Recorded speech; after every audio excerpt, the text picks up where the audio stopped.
You're here today. This is going to be a fun show. I've got two of my favorite dudes here with me on the show today, so this is going to be fun. Paul Gowder, how are you doing? How's the weather? How are you? I mean, you're not traveling, so I mean, are you bored? Yeah. Like you're not on a boat? Not right now. I was at Charlotte last weekend at a podcasting conference. So, and we're probably going back to Florida in a couple of weeks. So, it's good though. The weather has cooled down here in South Carolina, which is really nice to get a reprieve from the summer. I think we still got some more summer left in us though. Yeah. Yeah. And we've got the amazing Doc Rock here from us. I mean, he has gotten up at the crack of crazy and is here with us. Doc, how are you doing, my friend? Oh my God, I'm doing super good. Yeah, I'm good. I'm awake. I'm ready, Jeff. Let's go. Let's go. So I can go take a nap. So if you guys are watching us, we're going to be talking all about making like physical products because Doc has done that. We're going to dive into that. So ask your questions wherever you're watching from down below, and we'd love to bring those up on screen, as many as we can during the show today. So make sure you guys do that. And with that, I'm going to hit go on the podcast machine, and we will get started.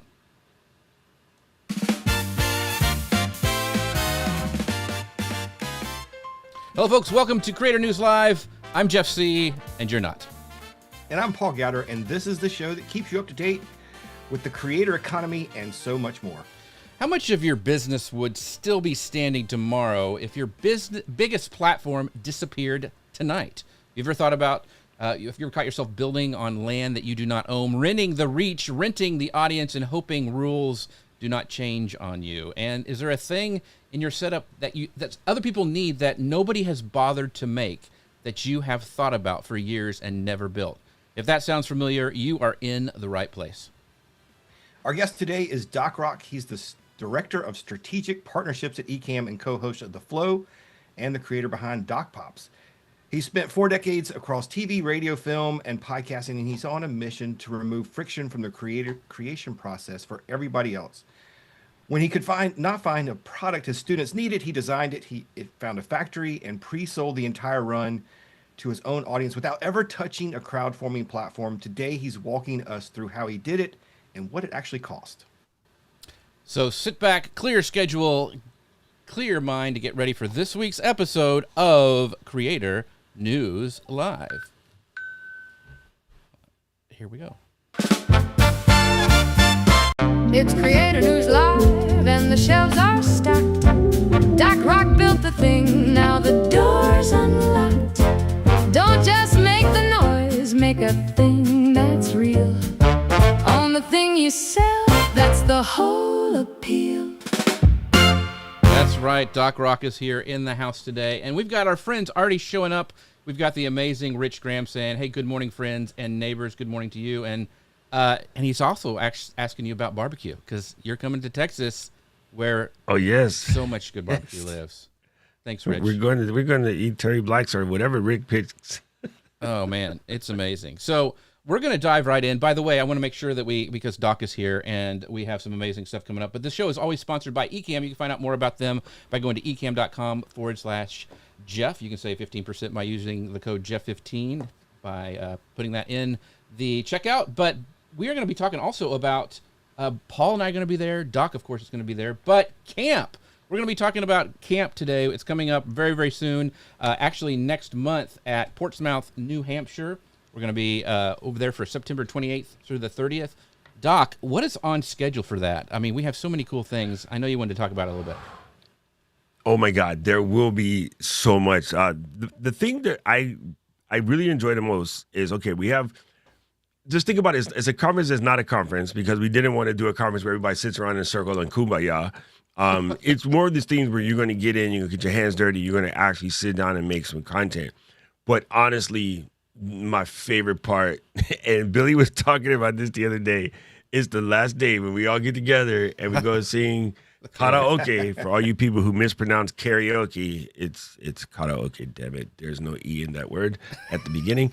And oh my God, it's so much fun. And we have an absolute blast. And it's a great place for creators who have been kind of stuck in various places and are looking to get out of being stuck and they actually want to get down and make something. It's a great place to show up. And if you use Jeff's code, you can get $50 off. That's right. And by the way, Paul is speaking there. He's going to be talking. What are you talking about, Paul? What's your? All three of us are speaking there. That's right. Yeah. I'll be talking about live streaming, doing on-site productions. And Doc, what's your session about? Man, I forgot. Oh yeah, I forgot, dude. You know what time it is? Mary Lou and I will be helping people get their studio together. We're gonna help polish all the kinks out of your studio. And strange enough, I have been rebuilding my studio now, and it's been a lot of fun. So I can't wait to get in. And it's always a catalyst for me to remove everything and rewire everything and slimline certain things down. And yeah, it's kind of fun.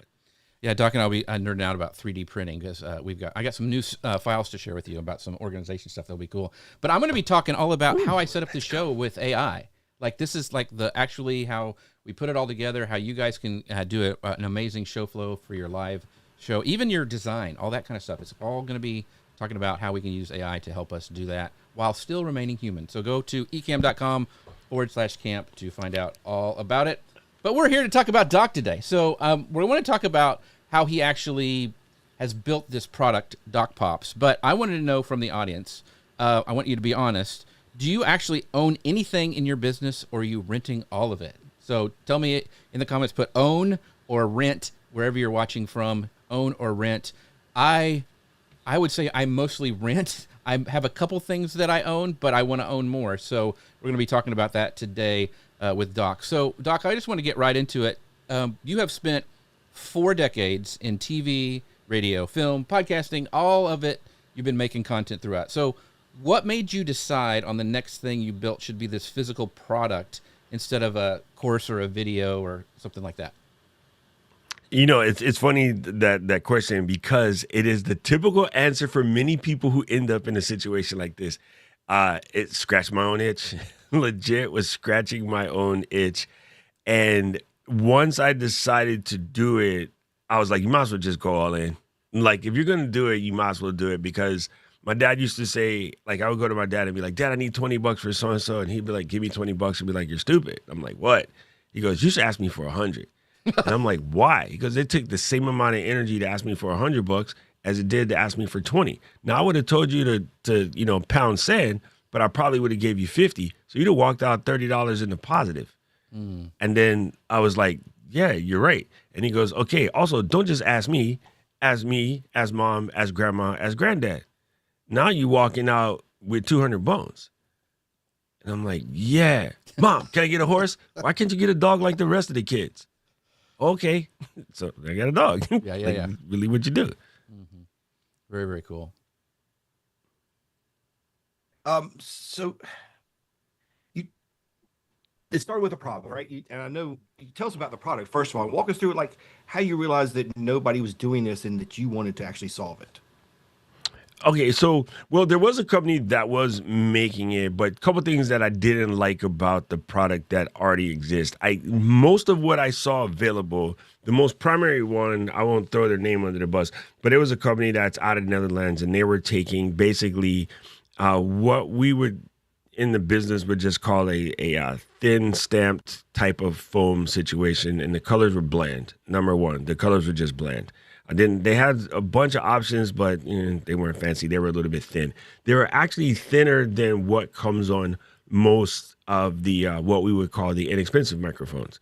Now, I love Shure microphones and Rode microphones, things like that. So they come with better screens, but they're black. And I was like, I want something that will allow people to show their individuality, but also wanted something that popped. And because that's what the clients used to say when I'm doing graphic design. Oh, can you make it pop? Like, what the heck does that mean? So as I was looking around and I was like, nothing out here exists. I got a white one and I hit it with some airbrush paint, and I was like, it's getting there, it's getting there. But I realized what the biggest problem is that the foam was thin. Only place I can get it from was the Netherlands, and to ship it back to the U.S. was literally like $65 long before tariffs even existed. So I can imagine what it would cost today. Yeah. And I was like, no, that's just crazy. So I just said, what happens if I tried to make it? And I started one of these ADHD hyperfixation rabbit holes and got myself in a whole bunch of trouble. So So, like, most creators think that the only options are like courses, coaching, or sponsorships, right? Like, I've done all of those. So, what does owning a physical product give you that those three do not as a businessman? It sounds crazy, but it's something that you normally can easily turn into other things. I don't know, it sounds corny, but it's something tangible. You literally have it in your hand. You can, it's tactile. You can, put some oomph behind it. And honestly, I think because of the level of difficulty, people take it a little bit more serious. And I don't really care what they think per se, but they just do, right? Like it is one of those things where I do believe people just take it more seriously. I don't understand why, but Well, Yeah, it's I'm not a brain scientist. yeah. I think it's like writing a book. Like it does give you a certain level of respect and authority. Having your own physical product is different than just a digital product. Now, Yeah, let's call it gravy toss. yeah. Gravy toss. So you're manufacturing with your old radio program director who lives in China and is making Funko Pops. So how much of that was a plan, and how much of it was just your network paying off years later? Well, it became a plan because one day as I was sitting around fighting the idea, I was like, you're such a dummy. You can make anything in the world you want. I look in my office and I'm like 99.8% of the stuff in this room is made in China with the exception of me and the roaches. So I was like, hey, I should just hit up Alan. And not only is my program director, but he's literally one of my best friends in the whole planet. And I was like, yo, it's really dumb. Like, why didn't you think of this? And so as we did the work together and stuff like that, he goes, hey, if you know anybody else who needs to make anything, let me know. And so I talked to Kathy Hester because she says, yeah, I have this idea for a kitchen thing that I've been noodling through my head forever. So I connected them together so they could work on products. And also realized after, and around about the same time, I wouldn't say after because it's not like it was a catalyst or anything, a bunch of other creator friends started making products. Now, there's a couple different ways to do this. One is you make your own thing. Or two, if there's a brand that you really, really like and you work with them a lot and, you already have that sort of established thing together, you can talk to them about an idea that you have and maybe they already have the means and the marketing channels and all of that stuff to build something. And I just realized yesterday, one of my favorite YouTube creators, Chris Brockhurst, also a friend of mine, he just came up with a new camera mount that he's, selling through Condor Blue. And Condor Blue collaborates with, the camera creators a lot. They make a lot of various things. And my buddy Cam Mackey, he is a really incredible photographer, does a lot of work with, the First Nations and Native American sort of models and things of that nature. He did a light last Christmas with Ziyun, which everybody calls the wrong name, but it's Ziyun. And he has a really incredible light that they put up as the Kamaki Rambler light. So it can be done various ways. You don't have to go and run out and find a whole marketing force. But man, oh man, oh man, it is well worth it if you see results and say, hey, results, I want to put out like a shirt for all the people that are like, podcasting or something of that nature. Like, let's get the Gowder shirt. I'm buying one. That's right. Paul has some amazing shirts, but you need to I've been design your trying. own. Yeah. Yeah. I've been trying to get design them your to own talk. and link up with results. I'm sure they would do it for you, especially if you could come up with something that's kind of incredible. I would do it for sure. Yeah. So I wanted to ask, because a lot of people in the comments, they're saying, when I ask, do you want to own or rent? A lot of people some of them own, but a lot of people want to own more. Like Linda says, I 50-50 own rent using AI to own more. Super smart, Linda.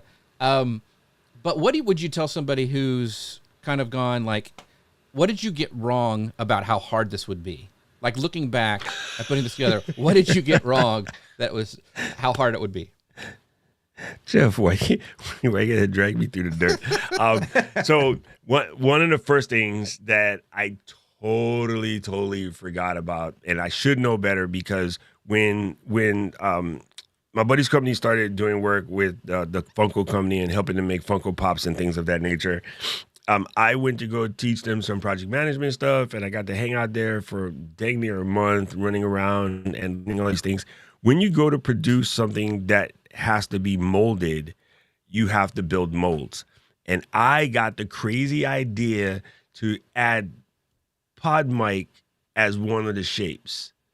And the pod mic mold didn't exist. So I had to build the mold for that. And then what the capabilities were for the molds that were out for SM7B and MV7 was not as thick as I wanted and could not handle the heat of the acoustic foam when it's in liquid format. So I had to produce molds. And when you have to produce mold, that can get expensive, right? Molds are not cheap, especially depending on what material you're pouring. And so my molds were almost 40 G's. Wow. Ooh. Okay. Before you take that question, Paul, I wanted to ask this. So, because I know pricing, no matter if you're a service-based or you're doing, a product, how did you figure out the end pricing? Because I know, it's actually, I think it's even like $1 cheaper than it used to be, or I know you're doing sales and stuff like that. So how did you decide on the final pricing or the launch pricing actually when you first went out? Two things I did. Number one, I didn't want to be in one of those situations, and I'm not going to say this is set in stone because I might change my mind one day. I didn't want to be in this situation where, I'm like, this is the only time it's ever going to be this price. And then later on, look, it's this price again. Like, I don't know. It drives me crazy when people do that, especially when you hit those websites. People who use a site that rhymes with Palabi, where every time I go in, I only have 15 minutes to get it at this price. Right. I don't know. I have a feeling about it, I guess I'll be truthful. I think I'm a very particular guy. I am very particular about very particular things. That one is like, come on, son. Come on. And so I didn't want to go through that, but I also wanted to make sure that everybody in the planet could get a hold of this with like a set shipping. So the hardest thing was when I was able to ship it directly from Hong Kong, I could get it to anywhere in the planet for $12. And again, our friend put tariffs on and ruined my life because I immediately had to stop international shipping. Because now if I wanted to ship something to like my buddies in London, it's back to like $50. And that was terrible. Like when I had it all coming directly out of Hong Kong. So the other big slap in the face was after about 7-8 months into it, everything's moving just quickly, so fast, so gorgeously. I had to fly everything home from Hong Kong to Honolulu, and I hit with like $8,000 in tariffs. So pick something light. My stuff is light. Imagine if it was heavy. So how do you navigate that? Like, because that stuff just happens in like, do you just have to rush and change your pricing, or go to your website and take it down? I didn't change my pricing. I left my pricing the same. I just ate the $8,000 because I set a standard for my people, and it's just funny. And I don't think I'm special. Matter of fact, I'm probably the stupidest businessman to ever walk in the face of the earth. Everybody else would have said, raise the price, move it on to the customers. I didn't want to do that, so I just ate it. Well, I just chalked it up as that when I see Jeff and Paul, we drinking cheaper whiskey. Not with Paul. Anyway, Paul. Yeah, not with me neither. I don't even know why I'm out here lying. Don't even say that. I do not know why I'm out here lying. I've got some good samples that may come with me when we head north in September. So I was talking to Jeff earlier. I was like, I gotta step my game up this year. I'm gonna bring some Japanesey stuff out here to Paul. And normally I carry on only, but I have to actually check a bag so I can bring some good Japanesey. I got some Tokubetsu no Koto, and otherwise special stuff that I got directly from the factories. Ooh. And sadly enough, right after I come back from camp, I'm going to the Nika factory in Sapporo like about 2 weeks after camp. Sweet. Nice. Sweet. All right, so for the creator that's sitting out there that, like Kathy, who has this idea in their head and have always wanted to do this, what would you tell them how to get started? They have zero product ideas. They have zero manufacturing contacts. Where do they get started? Man, what's really cool? My buddy Jeff is super, super like me, like lives in AI. I would be like, you've listened to all of my content, you've made all of my content, you've helped me do stuff. What would be a physical product that I would be proud of and my audience would dig? At the time I had this thought, if if Chad or Claude was around, I probably would have never made Doc Pops. It would have been like, you ding dong. This is gonna set you back. It's gonna set you. You know how many Leicas you could have bought with all of that craziness. So, yeah. But I would definitely say that, right? Like, I would look at somebody like Jimmy or even Dustin. Man, I would make a magic wand or something that just is it's almost like a merch, but it's also something because his product is magic. And so make a magic wand. All the fans just buy something that's a little bit different than a T-shirt or a hat or a cup or whatever. Make magi patches. Different levels of cool. I don't know. Yeah. Which I've made patches before. I made hats. I guess because I had a clothing company, I had some experience in making things. So yeah, that's my first step would be talk to your bot and ask them, or talk to your audience. Like, is there something that's missing, something that drives you crazy? For us 3D printer people, for instance, the thing that drives all of us nuts is the amount of crap that goes into what we affectionately call the poop chute.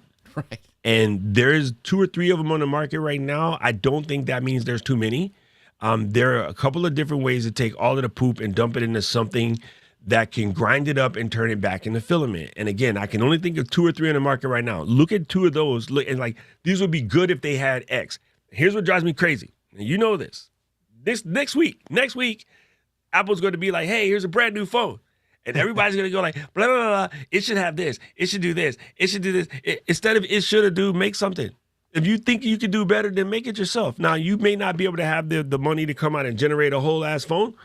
Hey, but a whole bunch of other companies did, right? That aren't as big as Apple. Like the Nothing phone came out. Here's a guy was living in thing. I like all these things all these phones make, but it's missing these things. So he made a Nothing phone. Same with a couple of other different phones that are out there. So yeah, like if you really want to talk that game on the internet, then make your own. Yeah. So would you say like something like, let's say a creator's, maybe they're a YouTuber or they host webinars or a podcast. Would you say the first thing to dip your toe in the water is to use like maybe fourth wall, create those stickers, those T-shirts, that kind of thing? Like, do you survey your audience first and ask what they want, or you just put it out there? Like, what would you, when you would walk a creator who's like, hey, I want to have a product, I don't know where to start, I've heard fourth wall's good, what would you tell them? I would fourth wall is the answer, 100%, and I would definitely surf the customers first and be like, hey gang, is there anything out here that you would really, really want to see? I see so many of the creators doing things like, hey, we're going to do this writing challenge. We're going to do this gratitude journal challenge, XYZ. You know how easy it is to get a book made, like a plain book with no words in it? Mm-hmm. I mean, you guys know what it's like to make a book with actual words in it. You could call the same company and be like, let me get a book made with no words in it. And then if you have writing prompts, the same writing prompts that you're going to send them via kit.com or whatever, put them in paper. And you could build it in Canva and you can send it to Amazon ADP. I mean, if I've used the wrong words, Google it, fam. Don't get me stuck. Well, Paul's done it. Yeah. You could you could legit make a book with all your stuff in it. So if you have all of your greatest hits, send it out through Amazon ADP and produce a book out of it. Like it's more tangible. It is legit more tangible. Yeah. So I know one, and Paul, I'd love to have you talk about that KDP program a little bit, just if people want to do what Doc was saying. But the first one I remember was, and he's a speaker at Creator Camp, is Michael Hyatt came out with his productivity journal way back in the day, and I bought that, and I got he even sold the digital version of it, which I don't think he does anymore because it's easy to make. Yeah, exactly. And you could do something like that specific. I thought about doing one for what I do with AI and production kind of stuff. But Paul, talk about how easy it is really quick on the KDP, because I think a lot of people are interested in that, taking it that direction. Yeah, it's a super simple process. Literally, like Doc said, you can go to Canva, design it, and just export the files and upload it straight into KDP. They'll walk you through the steps of laying out the cover, putting the barcode on it, all that stuff. It's a wizard step by step by step. Yeah, I've got 4 or 5 books in there now. Super easy. Yeah, it's great. And you've even done a coloring book, right? Like for we've got 3 different coloring books. Yeah.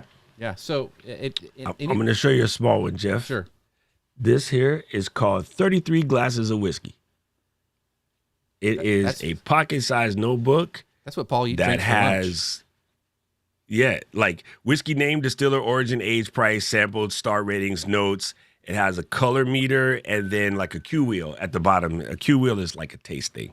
And like, again, not even expensive. You could probably sell these suckers for what I would say is like $10 a piece, or maybe less. It's up to you. But this is very easy to make, and you could pull this together in Canva in about 2 prompts. Right.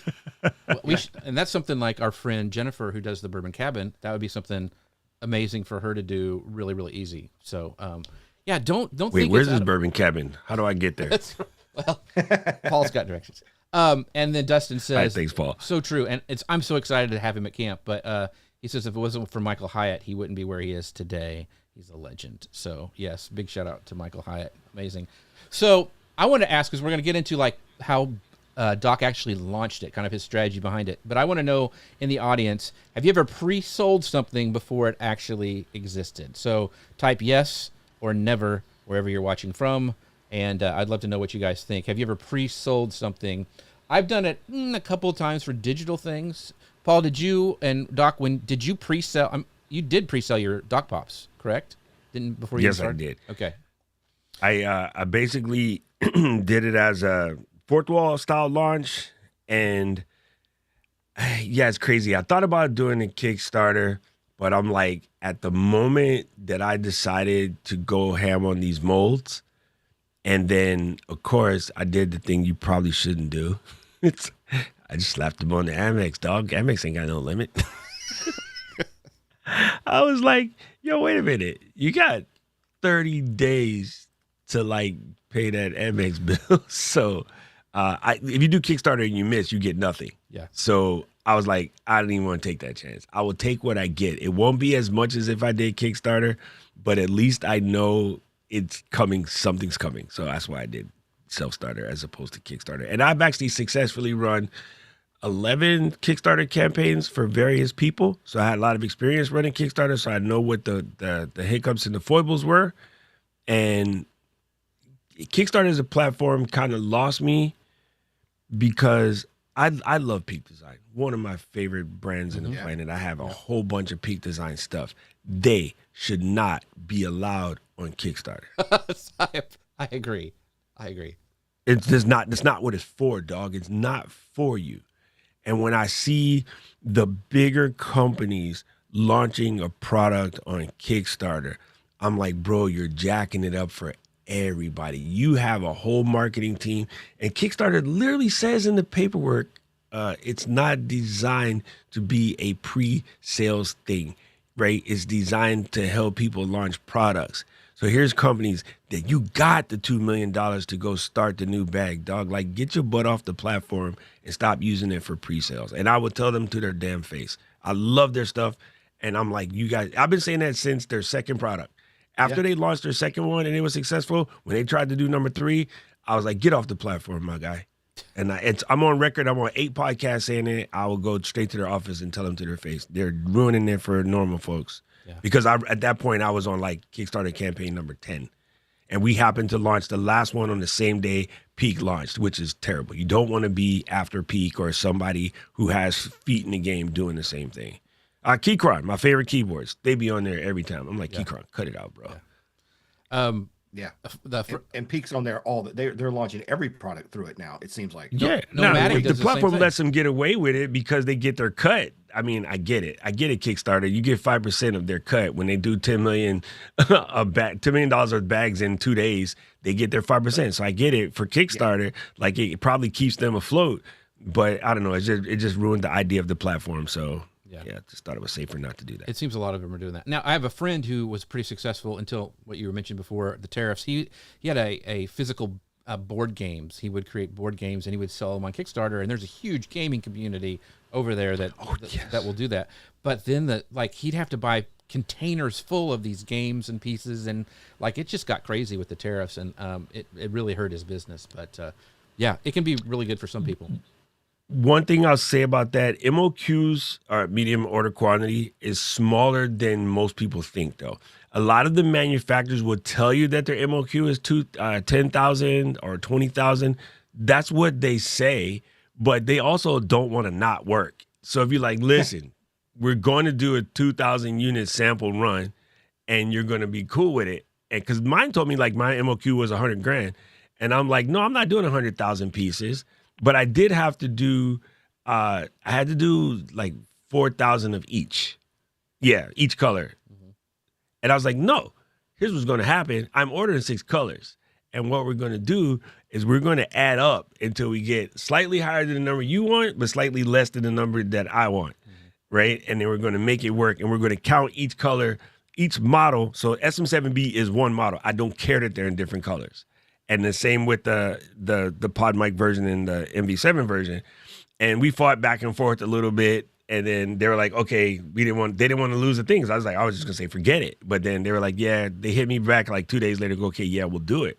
Now, it did cost me a little more to make all the various colors. And so I love when people just say, hey, can you make yellow? Bro, I'm not sitting here spray painting myself, my guy.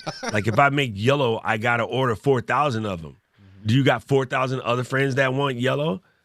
You know, and so that part becomes a little challenging. Or my favorite one, and again, I understand people don't know, and I think people would buy better if they knew how stuff was made. People were like, oh, are you going to make some that fit like the DJI Mic 3? And I'm like, no, like absolutely not. Dude, you can use a cotton ball from your dang wife's dresser. Right. Sorry. Right. Sorry. You guys know I'm feisty at 5 in the morning. I know. I mean, I think yellow, you need to just go find all the Savannah Banana that's podcasters right. out there. Yeah. Man, see, I should have collabed with the Bananas. Dude, they have grown so much. I love them so much. They are so funny. So good. It's so good to see them. Quite amazing. All right, let's go back to the creator who's out there and listening today and spinning on all the stuff they could do with the product. You talked about, putting it all on your Amex, but what should a creator think about as far as like the gap between taking pre-sales and actually putting the product in hand? There's some cash flow and managing the nerves of that too. It's kind of hard. So how do you actually advise people to get through that step? Okay, one thing is I don't think a lot of people who buy stuff from Kickstarter understand, or a lot of people who do things or kick-oriented campaigns or self-funded campaigns do. The person who's making this thing will 112% run into manufacturing hiccups. If they do not, they were cheating and they were pre-selling a product that was already made that they slapped their name on. Let's be dead honest with that. I'm going to put that down to brass tacks.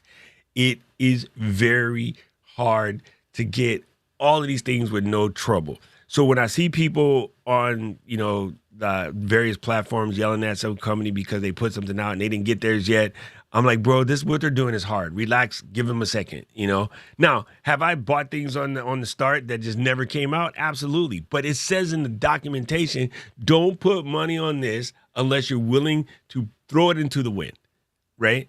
But that is the whole point of being a micro investor, if you will. That's a good way to think of it, right? Mm-hmm. If we were going to start the Doc, Jeff, and Paul Whiskey Cafe, and then everybody put money in, at some point, James is going to be like, are y'all actually going to open it? Y'all sitting in the back drinking the profits.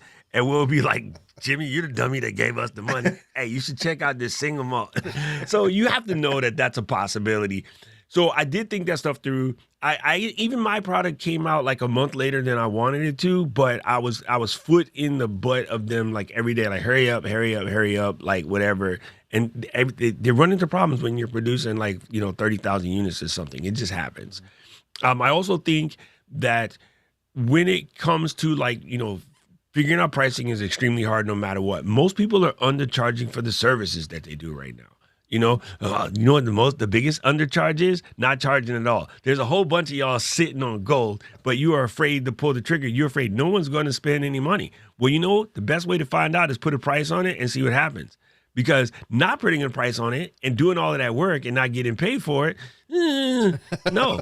Like you out here, again, you're peak designing it. You're ruining for the rest of us that's out here telling somebody, yo, fam, that's going to cost you $150 an hour. Oh, so-and-so would do it for free. All right, knock it out. Go ahead and see what you get. I see you when you come back. Big thing when they come back, raise the price. That's right. They're like, I thought it was 150. That was before I had to un-F somebody else's problem. So now I got to un-F somebody else's problem. There's a penalty for that. But yeah, you really have to think it through and be willing to know you're going to run into hiccups. Be very upfront with people that you're going to run into hiccups. Tell them that they probably will run into hiccups, and also do a little thinking about your price. Again, your community can help you with that. They can tell you what they think they're willing to pay, and the advantage of pre-selling it is what you're going to do. So even if you're going to do a course, right? Some of the best course creators I heard told me that they sold the course before they wrote the course. Mm-hmm. So that way they knew it was a viable situation. Mm-hmm. And then if you give yourself, actually when I did my first course, I sold the course before I fully wrote it. I had the outline. I put the outline up to see if anybody would buy it. I launched it, and then I got like 50 some odd students on like the first day. I was like, oh, this works. This covers it. It will be worth my while to do this. So then I sat down and I did the course. And I learned that from about 7 different people. Yeah. So I want you to talk a little bit about the lead off into actually manufacturing. Like, let's walk me through the sample rounds. Like, how many prototypes did you have before you were happy with and felt good of putting your name on it? Like, how long did that process take? A year. Really? Wow. Okay. Yeah. Okay. Because I'm a Virgo. I'm a-hole. I'm particular. Yeah. All right. So for instance, one of the manufacturers we talked about before, and I won't throw the name on the bus, they do I was looking for a second one, so I'm going to make noise. Everybody hold your ear. If you look inside of mine, it's flat. It's clean. Like it doesn't have any, it doesn't have anything where somebody actually pulled the things out. Mm-hmm. On the cheaper models, they basically take a hot knife and it goes around to make the hole, and then somebody just pulls all the stuff out. Mm-hmm. And that's what they sent me. And I was like, what are we doing here? And it's like, oh, that's how you do it. I was like, no. I need mine cut out. And they're like, well, that means we need to have a machine that's going to invert it and then a machine that's going to cut it clean. I was like, all right, cool. And they're like, well, that's going to raise the price by about $1.25 a unit. And I was like, okay, cool. And they're like, but you already set the price on the thing. I'm like, yeah, I'll eat that too, because I am not putting out a plucked out inside, because on the top, we address the top of the mic. Mm-hmm. If it has various levels of sponge, it's not working. There's not a decoration, dude. Mine work. They're designed to Peter Piper pick the pepper, pickle peppers. They're not just, oh, look, a cute cover. Yeah. A whole bunch of people buy it because of cute cover, but as an audio file, it had to work. So I wanted mine to work, whereas the other ones are kind of just like, oh, I put draws on the pig. Is there a special foam? You couldn't just go with any old foam. Did you have to find the right kind of foam to do? You could use any old foam, but I went with acoustic. I went with acoustic quality memory foam, again, because I'm an audiophile. I'm a nerd. I have pet peeves when it comes to sound. Yeah, super crazy. Ooh, I have to do a quick shameless plug, Jeff. Apologies. That's right. There is a creator, I think he popped in the chat a second ago. My buddy Raph, he made a plugin that's designed for Final Cut DaVinci Premiere that will fix your audio the way that I go crazy about Auphonic or everybody else does, like Adobe Podcast. And I was like, bro, can you make it work live inside of Ecamm with the Ecamm, plugin? And then he was like, hold on, let me see. I was making toast, bro. Before I finished buttering my nice sourdough, he was like, hey, it works. And I was like, shut the front door. He's like, yeah, go test it. It says, I need to make one minor tweak, but I can do that real quick. And so he made it so that you can press the button and you talk for like 10 seconds and it will auto EQ according to your voice and auto do Auphonic. So you could do it while you're recording instead of after you record. And if you do, again, shameless plug, docrock.live/power, it will take you to his store and you'll see Power EQ. That's the one. So, oh my God, it's phenomenal. I'm using it right now. Doesn't that sound cute? I got to go play with it. So docrock.live/what? Power. Okay. I want to make sure that's he has a bunch of plugins that he made for Final Cut, but the Power EQ is the one. And then because I know you like your favorite product for easy paper edits, he made a version of that for people who don't want to buy that thing that you love so much. I won't say their name, but you know what it is. The script? He basically made a version of that works with Premiere, Final Cut, okay. DaVinci. Yeah, it's dope. You'll see it. Okay, cool. You need to have him on your show. Yeah, I'd love to. Yeah, so if he's listening. Raphael, if you're in the chat, send Jeff a hey. Right. Cool. All right. Yeah, I'm gonna go look at that now. Yeah. So, one of the questions. So, I'm gonna let you get to the next one, Paul. But I wanted to ask, like, I still think I don't understand how this works between you and China. Like, so you have these colors like Insanity Orange, Blue Hawaii, all that stuff. So, how did you figure? Because, like, I don't care if they send you a picture of the color. It's not going to be the same as actually the product. So, were you having to wait like a month to get the sample and like, oh, that color, that's too green, I need it lighter or whatever? Like, how did that work back and forth with these factories? Yeah, so one of the colors that I wanted to produce was buck blue because me and Tom are friends, and I like the color blue that Tom uses for everything. And so I gave them particular color, and for some reason we couldn't nail that color. So the Blue Hawaii ended up darker, but they sent me a couple of different blues that they could do. They definitely mixed the colors for me, and I was like, okay, I'll accept this one because it has enough pop. The original purple was a little dull, not enough aubergine, and I was like, come on, son, I needed purple that screams. And they're like, okay. So we went back and forth on that, and then I gave up on the second blue. So there was going to be the dark blue that I got, the Blue Hawaii, and then there was going to be a buck blue. And again, the colors, they're my stuff, okay? Simply Red, I'm a music dude, right? Mm-hmm. Insanity Orange, Netherlands is my favorite international football team. Orange is the color of insanity, is their thing, right? Blue Hawaii, hello, I live in Hawaii. Green AF is because Aubrey's favorite.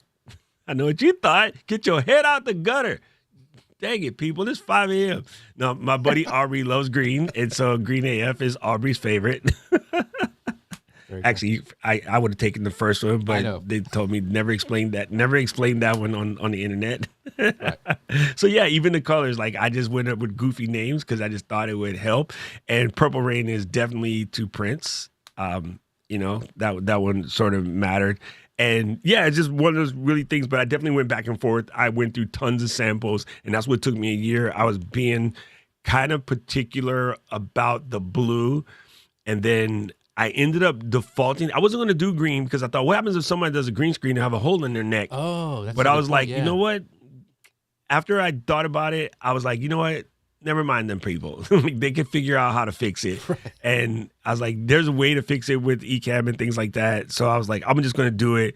And turned out to be one of the favorite colors is this dang green. So Aubrey, thank to her for pushing me to do green. She kept, every time I would get in the meeting, we'd be talking about it in my class. She was like, just do green. I was like, it's not going to work with green screen. And you know what? It's like, dude, you hate green screen. Why do you care? I was like, yeah, you're right. You're right. Dang it. Aubrey, why you got to be right? So that's what happened. That's awesome. So Paul's got as a great question, but remember, when you're answering this, Doc, remember this is a family show. Just going to preface it with that. So go ahead, Paul. You guys are my family.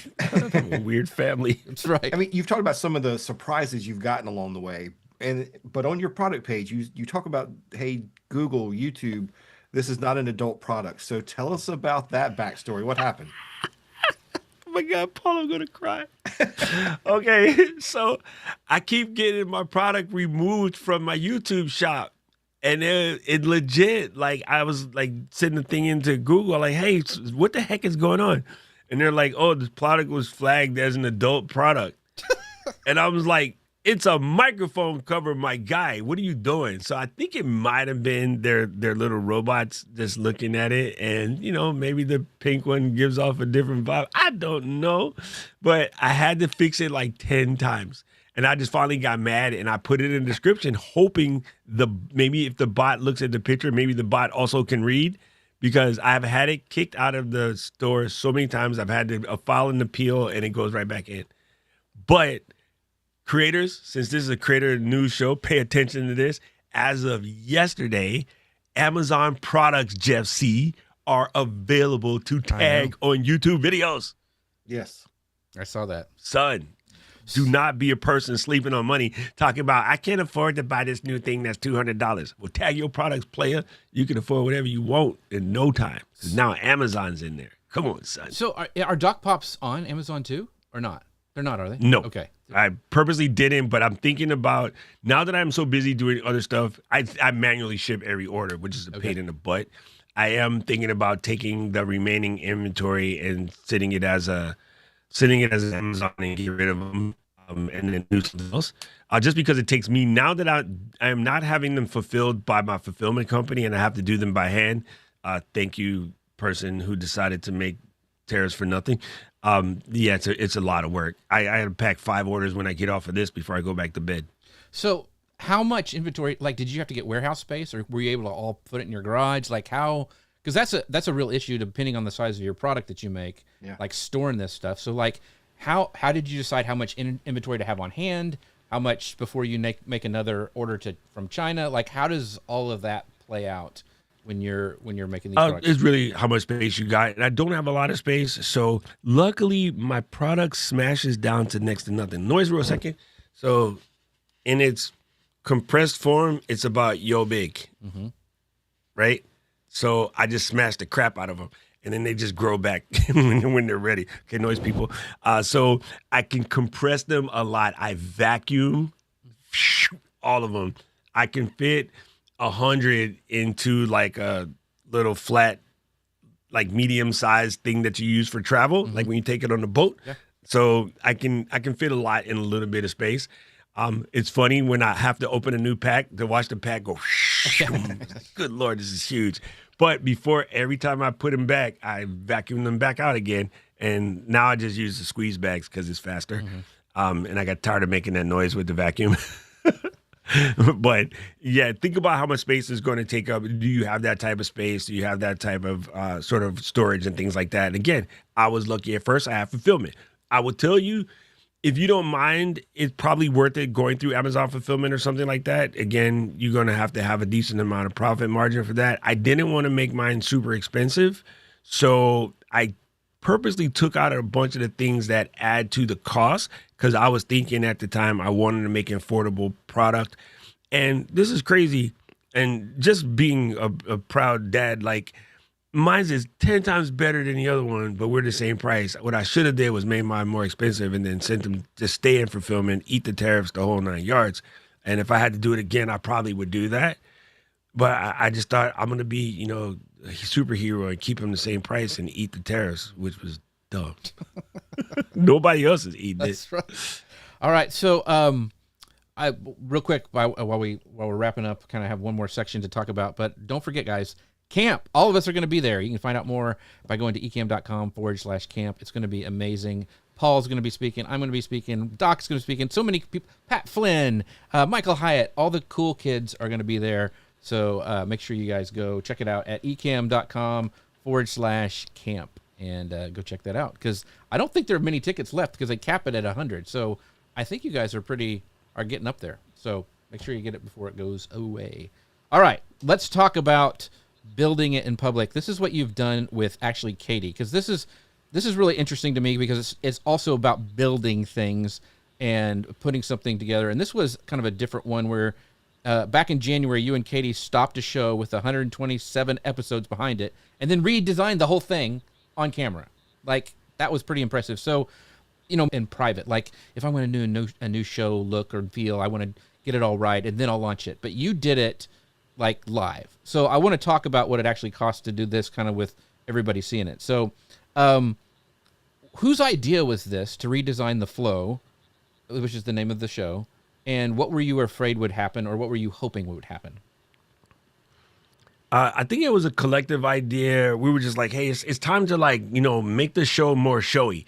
And the strangest thing about wanting to make this show more showy came from, I've been long time pounding sand about how YouTube is becoming more and more TV-like and how everybody who has a podcast should get their podcasts on YouTube. And I caught a whole bunch of flack. I was 3 years ahead of the game. It took me 2 years of proving myself right. And then we were at Podcast Movement in Denver when Kai came in and said, okay, YouTube is launching YouTube podcast.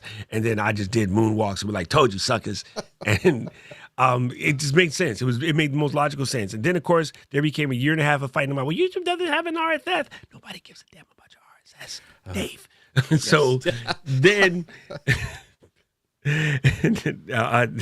Jeff, that's an inside joke. Jeff got it. And then, last year, right about January, Neil Mohan put out the numbers, what YouTube did in podcast that first year of YouTube podcast. And they were like, when we crushed over 1 billion hours of podcasts alone, no shorts, no cat videos, no crafting, podcasts only on televisions, not phones, not cars, not refrigerators, not iPads, on televisions, not even the back of seaplanes, airplane seats, just TVs. And I was like, see, it needs to be more like a show. So we decided to rebuild it to make it like a show. Who knew? 8 months later, they're going to announce YouTube shows. And again, I just, I'm not clairvoyant. I have common sense, my guy. Common sense. You go where the people are going, and then that's what the people are doing. Old people, those of us over the age of 40, we're sitting down and watching YouTube on the couch, because my whole reason for this idea in the first place is you have not seen a TV made anywhere in the planet in the last 12 years that doesn't have a YouTube button. There is no podcast button. There's no Facebook button. There's no Instagram button. There's no TikTok button. The only button on that remote is Netflix and YouTube, home, options, and mute. Right. A bunch of channel things. So like I knew that YouTube was going to win sooner or later. And so that was why we wanted to format it as a show. And trust me, people, if you haven't done so already, sit down with your bot this weekend. I'm not going to ask you to go crazy, but at least get something a little bit better than Jack Daniels. Get something slightly up. Sit down, ice, chill out, and figure out how to turn your thing into a show. Jeff has been doing this since day one. This is definitely a show. So he could hit the show button and he's off to the races. Yeah. So it's really, because I know Dave watches this show, so you guys can fight it out even more. But I know what you're talking about. The podcast people, I get it, bro. Somebody snatched your eggs, and they still mad about there's no RSS. Nobody except us original. I coded my RSS by hand back in the day, right? Like we had to do XML files by hand until Podler came out, a couple other tools. So trust me, I get it. But nobody cares about that anymore. People just hit the YouTube thing, and they watch a certain show every single time every single time, because it's just like television, and that's easier to explain to muggles than what syndication is and how to subscribe to it. Half the people don't even subscribe to the shows they watch. I am a good YouTuber and I try to be a good netizen of the platform. I realize now there's a handful of shows I watch religiously. I have never hit the subscribe button. I'm amazed that when I hit a friend's channel and they're like, I can't believe you weren't subscribed. I go, yeah, but I've seen every video. I can tell you what they are verbatim. Right. Yep. But because the subscribe methodology is gone, and it's sad that brand deals still go by subscriber numbers, but like subscribers don't count, and the podcast numbers were a lie anyway. Because every person listening, has a podcast player in their phone that they subscribe to some show that they haven't listened to for over a year. So the numbers were wrong anyway. It was always BS. Let's be factual. Yes. Yeah. Here's talking about being clairvoyant. I think Google calling it a show is the phasing out of the word podcast. I mean, This Week in Tech, Leo talked about this a decade ago. It's a bad word. Who's that? What is This Week in Tech? I should get on that show. It's a bad word, right? It for like my mom, she's never going to understand what a podcast is, but a show on YouTube, she's going to click it and watch it. So I think we're going to see that word going away. And people say, ooh, my show is on. Even for reels where somebody's just arguing in the grocery store. They're like, ooh, look, my show is on. My parents love watching YouTube. They watch YouTube more than anything on their TV now. Like they're in their mine too. Later 70s. And so I'm like, yeah, it's where it's at. So very, very cool. Yeah, Paul, go ahead. Yeah, so you guys did all this on air. You did the reframing and all the layout and everything. So now that you're several months in from redoing it and building it in public, how's the feedback? How do you feel it's working? Are you seeing a difference in numbers and engagement? Yes, actually it is. And I think the thing that we added, which is a lot of fun, is the mailbag show. The mailbag part of it has gone really, really well. There's some polishing more that I want to do to take it to the next level. And I didn't want to skip over Jeff. He asked a question and I didn't answer it, and I want to answer it because there was a question there like, were you afraid of XYZ? And I'm going to say this again. I am not a special human being. As a matter of fact, I am probably more stupid than most. I am fearless to a fault. Like, why would I worry about something that I can't control? I just don't. And I just want to make sure that everybody understands that when it comes to this content creating stuff, ain't afraid of nothing. It's like, why aren't you afraid somebody's going to say something bad? Yes, they are. I'm born black in America. I've been bad stuff said to me since I could hear. Like it's not going to stop. No one's going to tell you. No one's going to not call me fat or old or whatever. Like, hey, I've been listening to all of that since I had the battles. What do you call it? Granimals, the husky version. Right. So like, who cares, bro? I don't care about them people. I tell you what, I'm not going to do. Not going to not eat barbecue with Rich because somebody said I'm fat. I lost 70 pounds. People still call me fat. So what? I don't care. Like, I don't think about that sort of stuff because I have a purpose, and my purpose is to positively impact the lives of so many people. And the only way I can do that is stay true to myself. And so, luckily, Katie was like, okay, let's go. Let's do it. And, even her, who is probably more cautious and more common sense, she was like, yeah, let's run. Let's go run into this brick wall at the same time and see what happens. Because that's the only way you learn. You know what I mean? The only way you know how to throw a baseball is throw baseballs. So, yeah, to that point, but it has absolutely worked, and it has increased. And it also makes the people in the community feel more of a part of the show because they also helped build it. Built it. With a D. I swear I can talk. It's early for you. We get it. And you have a line about talking about posting and ghosting. It's killing podcast growth, right? So, and a lot of creators are this way. I've talked about it in my talks for a long time. Paul and I talk about it in our mastermind that we do. For somebody who publishes and immediately starts making the next thing, what would you tell them to do instead? Because I think as creators, we're always fighting the algorithm, and we've got to hit the next thing out, and we never either think about what worked and what didn't work, or we just rush into that, the next thing, the next episode, the posting and ghosting like you're talking about. So talk about that. What should we do instead? I would beg everyone in the chat to look at this Men in Black thing right here and then forget you ever heard the word algorithm. It is none of your business. You can't outdo the algo. You never will. There's probably 600 people in the room at the bigger platforms whose whole job it is to manipulate the algo every week in order to best provide a platform for their viewers. Creators got this thing in their head where they think the algorithm's for them. It's for you when you're a viewer. It's not for you when you're a creator.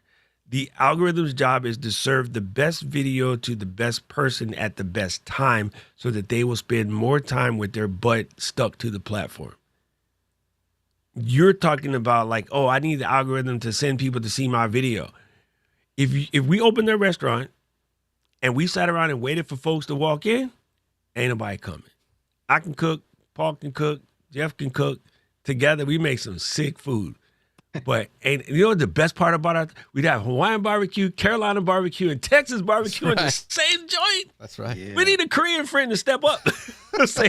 Like we would have all of the barbecues in the same joint, and ain't nobody coming.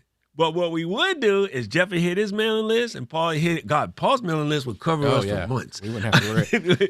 I hit my mailing list, and you know what? Folks be outside. Hey, let me get some of that Kahlua pig. Let me get some of that Carolina baby backs, right?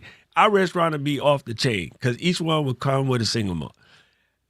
But ain't nobody coming if we don't do any of that. Creators think you're going to post something and ghost it, and people just going to find it. And I'm like, well, what did you do to get people to come to your thing? And they be like, what you talking about, Willis? And I'm like, bruh, the algorithm ain't going to send nobody to you. That's not how it works. You got to go get your folks. But then those folks Fabergé.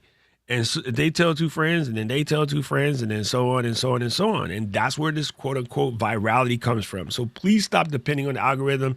And if you ask anybody who knows what they're talking about, the number one statement is algorithm equals audience. What your audience wants is there. And they, well, I don't have one. Then go get one. And I was like, okay, what do you do? So Paul was doing this thing where he's doing piano for, people, seniors. Like, you should jump into piano. It helps stave off dementia. You'll have a lot of fun. Most of us had to do it when our mom were hitting us with a ruler. But now I'll go back and do this and have some fun. Yeah. And so Paul started. And first, he was just nervous, just doing his thing. And then, he told the other people in his building, it's a senior building. And all of a sudden, they started watching it. And then they started dragging other people. And Paul got people at his show. My moderator, Paul, not this Paul. He's not that old. But you have got to go to the Piggly Wiggly and put a thing on a bulletin board and be like, I make a podcast about crocheting. Anybody crochet? Come and check me out. Hit me up on this number. Yo, they will let you put that on the board at the Piggly Wiggly for free. But people were still out here like, oh, I'm waiting for YouTube to send people to my channel. Sorry, no. Yeah. That don't work, bro. Like, they find you by accident, cool. But then if they find you by accident, you have nothing to make them stay. So you have to have that depth. And Jeff is the king of this. Jeff's repurposed skill allows it that if you bumped across, anything that Jeff's doing and you want to know more, there's more. But if somebody opens the door to there's more and there's nothing back there, Wizard of Oz, show over. That's right. Well, I mean, and you've talked about it before, because the stuff you, Docs and Paul and most all of my guests are evergreen. And so that stuff lasts forever. So you'll see stuff from when Doc was first on the show, 5 years ago, still come surface because it's still good. I just feel as creators, we're like, okay, we did the show, next thing. And we got to squeeze all the juice out of it because this stuff's hard. It's hard to be a creator and make content. So I just encourage everybody to, think of some repurposing things. And by the way, we're going to be talking all about that at Creator Camp. Make sure you guys go to Creator Camp and find out all you can about everything Ecamm. It's awesome. Ecamm.com/camp. Doc, this has been amazing as always.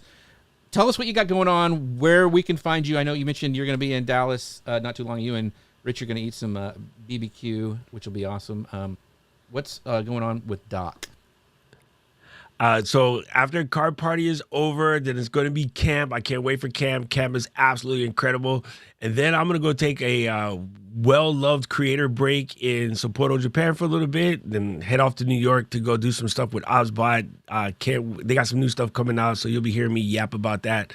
And honestly, I just want everybody to go create something. And if you need help, I'm always available. Jump on the YouTube channel, find me in any of my social medias and be like, hey, I want to do this. How do I do it? If you want to make a product, let me know. I'll help you figure it out. I just want people to make stuff because the thing, Jeff, that drives me crazy every day is when I open the news or I'm in the grocery store and I hear somebody talking about how terrible social media is. And I'm like, hey, so have you used it to do anything positive? And they're like, what? No, I don't like social media. I don't need it. It's you can't tell me that it has the power to blow up the world and doesn't also have the power to save the world. Because 225 tons of pulling force is 225 tons of pulling force to pull something down. It's also the same pulling force to pull something up. It's still 225 tons of pulling force. So it's just what you do with it, right? So if you create good, you create happy, you create stuff that makes people's lives better, then eventually we can drown out the noise that you claim you don't like. So just outproduce the dumb stuff.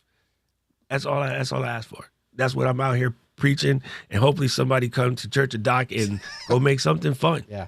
And you got to preach. That was awesome. Yeah. The last 10 minutes, Jeff, I think you're going to have 18 clips out of this. Probably. Doc is talking. Oh, he woke here. up. Yeah, he woke up. The coffee See, kicked Jeff, in. I told you to do it an hour later, bro. Coffee kicked up. Where can people find the amazing Paul Gowder? PaulGowder.com. I'm also doing a Facebook challenge. If you want to find out how you can use social media for good, PaulGowder.com/Facebook challenge. So real quick, Doc, I know you got to go, but I wanted to, this is a great quote by your pal, Rich. He goes, all the catch in the world doesn't fix the crummy taste of tariffs, which I thought was great. And then a last question here is from Cartoon says, is there a specific version of Power EQ that will work as a plugin inside of Ecamm? Was that the one you mentioned? Just only one. The other one has been phased out. So the standard Power EQ would just work. The other ones were there, but if you look at them, it'll say it has been replaced by. So look at that thing real carefully. But the main one is just Power EQ, and it just works. You can download the trial and play with it, and you'll be like, oh my goodness. Because I know Ed is always talking about how to make his piano stuff work better. And I'm like, bro, you can play piano and make it sound perfectly exactly how you want it to sound now because you can EQ on the fly inside of Ecamm. It's so good. Yeah. And by the way, we talked about cool stuff that we're building and making. Well, I have the new jeffc.com/cheat sheet. You'll get at about 3:30 today, all of this wrapped up into a cool little cheat sheet that is totally free. All the links that we've talked about, everything that we mentioned on the show today will be there. So make sure to check that out at jeffc.com/cheat sheet. thanks to everybody in the comments. They were amazing because we have... When your show deserves the very best, Ecamm stats. That's it. I'm hitting the wrong buttons today, folks. Have a great